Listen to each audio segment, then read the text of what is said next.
I was here in early January, and I enrolled in the course Tantra and Tao Meeting of the Masters, which is with one of Mal's teachers, Charles Muir, and Grandmaster Mantak, who is the founder of Tao Garden.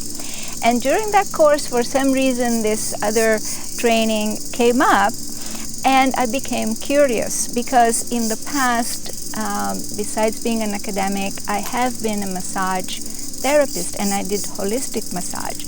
And at that time, I realized that the body is one.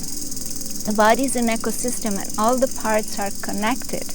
I am one of the leaders of the ecosexual movement, and that's one of the principles of this movement, is that we have our own personal ecosystem, and all its parts are interconnected, and they work together. And so I heard that in this training, one could integrate the regular massage skills that are being used in a full body massage and the skills of doing for men prostate and lingam massages, and for women yoni and sacred spot massage. So I was especially interested in that integration because I had experience with lovers of experimenting with those things and enjoying them, but the therapeutic aspect, the healing aspect of them, I was not all that knowledgeable about. So that was really my motivation.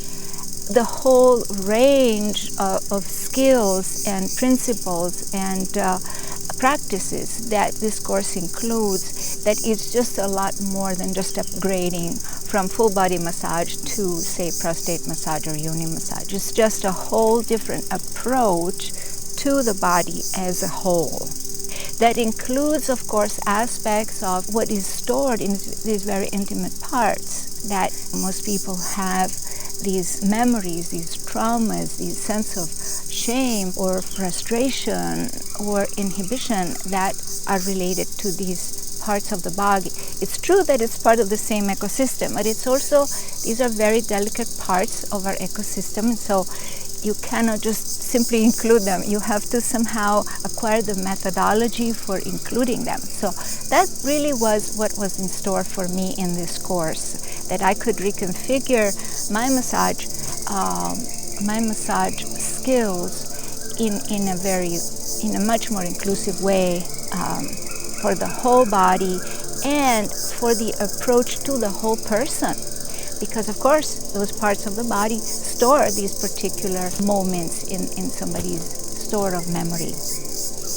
And with Mal, I have to say that in the end, I had this moment of intense love with Mal, because I received, the final massage is a yoni massage, and I received it from Mal, and so it was a great privilege. It was a great experience. We got to complete the whole process in a 2-hour session.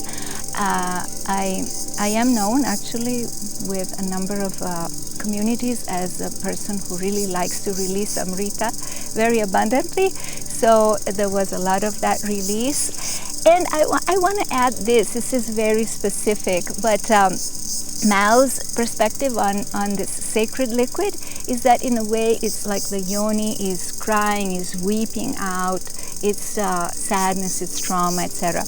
Then he also added that, a yoni could cry from happiness. And it's true, sometimes we are very happy and we shed tears from not being able to contain the happiness. And with that, I would go along better, because for me, Amrita is really a sacred liquid, and it's also, I think for women, especially of my generation, we grew up not when the world had not heard about this liquid for centuries. The whole memory was buried, and it could only be resurrected through ancient languages like Sanskrit or even Greek, ancient Greek, where they had the word ambrosia. And this liquid was considered a sacred liquid. One drop gave somebody immortality. That was the legend.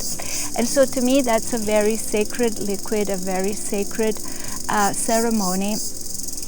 And it's a joy, it's happiness, it's a form of orgasm and pleasure. So, Mal and I had this dance around what the Amrita was. And, of course, if you look from different sides, it looks different. So I could accept his perspective, and I hope that he could see the value of mine.